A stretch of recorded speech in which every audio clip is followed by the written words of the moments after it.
आता 1-4-5 दिवस झाले मागच्या विधानसभेच्या निवडणुकीला जसं प्रत्येक गावात मुलं सोडले होते, महिला सोडल्या होत्या, मुलं सोडले होते, बँकेचा खाते नंबर आणि आधार कार्डाचा खाते नंबर हे प्रत्येक घरी जाऊन प्रत्येक लोकांचा खाते नंबर आधार कार्ड घेतले होते. म्हणजे तुम्हाला भरपूर पैसे सोडू. आज 5 वर्ष झाले, म्हणजे आज 1 रुपया आला नाही. तसंच आज यांनी सुरू केलं आहे.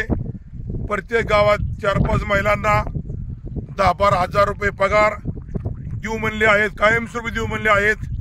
त्याच्यामुळे ह्या महिला दुसऱ्या महिलांना फसवत आहेत. तसंच बाकीची पोरं सुद्धा आहेत. प्रत्येक घरी जाऊन विचारतात, तुम्हाला तुमचं नाव विचारतात, मंडळी कुठली विचारतात, मुलगा काय, किती मुलं इथं, किती मुली इथं, मिळवणी कुठे, सासरा कुठला आहे, हे सगळं विचारतात.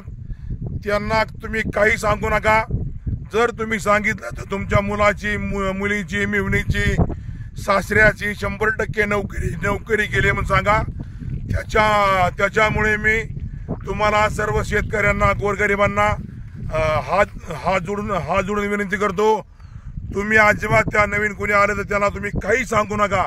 मागच्या बारीने असंच केलं, मग ह्याला तुझी नोकरी ना तुझं बघतो, लगेच बदली, लांब कुठं पंढरपूरला बदली, सोलापूरला बदली. त्याच्यामुळे तुम्हाला मी परत विनंती करतो, ह्यांना तुम्ही गावात सुद्धा शिरून देऊ नका. तुमचं आमच्या गावात शहराचे काय काम आहे, नावं दिले की तुम्ही संपलाच म्हणून धरा, असं मी तुम्हाला सांगतो. आणि हे तुतारीबाज 6 तारखेला काहीतरी लिहिलं, तुम्ही बोर्ड लावलं, परत 21 तारखेला लावलं, आज 26 तारीख परत रातचं बोर्ड लावलं. कोण लावतंय मला माहित नाही. मग ते म्हणते खांड्यावर टाकायला नाराज, टँकर नाही लावला नाराज, काय टेंडर भेटलं नाही ते नाराज. हे तुम्ही सगळं लिहिलं, पण अजून 2 मुद्दे लिहायचे राहिले. तर काल पाटेगावला महिलांचा कार्यक्रम झाला. सर्व महिला उपाशी आल्या. त्यांना साडी नाही, पाणी नाही.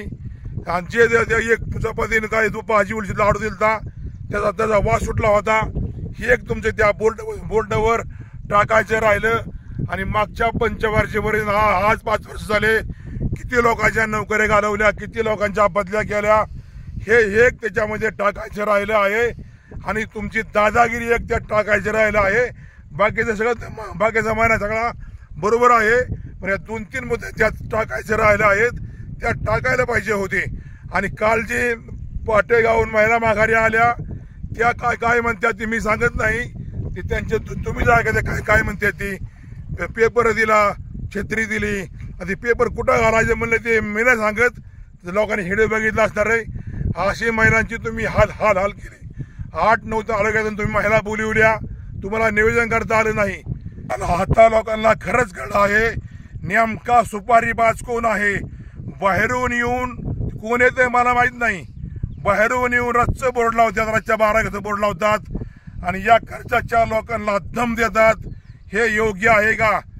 आणि कालची पाटेगावच्या महिलांची भाषा ऐका, जरा सुधारायचा प्रयत्न करा.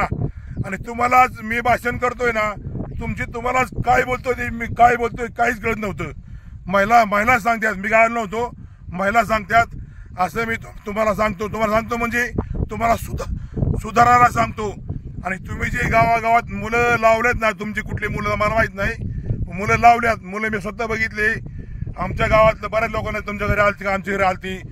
पण तुम्ही आमच्या लोकांची माहिती काढायचं काय कारण, तुमचं मुलं घरी लावायचं काय कारण, सगळं लिहून घ्यायचं ना, आम्हाला पण घोडा लावायचा. असं चालत नाही. सासऱ्याची नोकरी गेली, मिवरीची नोकरी गेली, सगळ्या नोकऱ्या ह्या 5 वर्ष घालवत्या. त्याच्यामुळे तुम्हाला मी हात जोडून, शेतकरी, गोरगरीब ज्यांचे गावकरी असतील त्यांना अजिबात कोणी माहिती देऊ नका.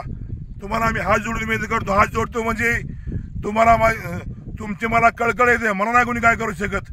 माझ्या मुलं नोकरी घालली होती, पण ती परत रामचंद्र साहेबांनी लावली. त्याच्यामुळे मी समाधानी आहे. आता मला सर्व माहीत झाल्यामुळे मला तुमची कळकळ वाटते. अजिबात यांना फोन नंबर, आधार कार्ड नंबर, बँकेचे नंबर, हे पाहुणा कुठला, ते पाहुणा कुठला, नोकरी काय आहे, तुझी बायको नोकरी काय, तुझं पोर कुठं नोकरी करते, तुझी मुलगी कुठं नोकरी करते, ह्यांना अजिबात सांगू नका, ह्यांना दारात यांना उभा करू नका, नाही तर तुमचं वाटोळं झालं म्हणून समजा, असं मी जनतेला सांगतो. आणि ह्यांना जरा सुधारायला सांगतो, जरा सुधारा. या असं करून मतं मिळत नसतं तर जेवढ्या नोकऱ्या गावल्या मागच्या बारीने कुठं कुठं बदल्या केल्या असं असतं का ना कुठं. त्याच्यामुळे परत परत मी जनतेला विनंती करतो, मागच्या 5 वर्षात पुरी भाजी फसलात आणि आता तरी साडे म्हणले 9.5 काहीच नाही, उबलतीच बेकारी झाली. त्याच्यामुळे परत परत सांगतो, 5 वर्षात फसले, आता परत फसू नका अशी मी सर्वांना विनंती करतो. सत्य वागा, सत्याला लय महत्व आहे. त्याच्यामुळे मी प्रत्येक व्हिडिओमध्ये सत्यमेव जयते म्हणतो. आणि मी व्हिडिओ काढला की त्याचं शेतकरी असो गोरगरीब असो त्याचं कामच होतं, त्याचं कारण सत्यमेव जयते. जय भीम, जय मल्हार, रामकृष्ण हरी.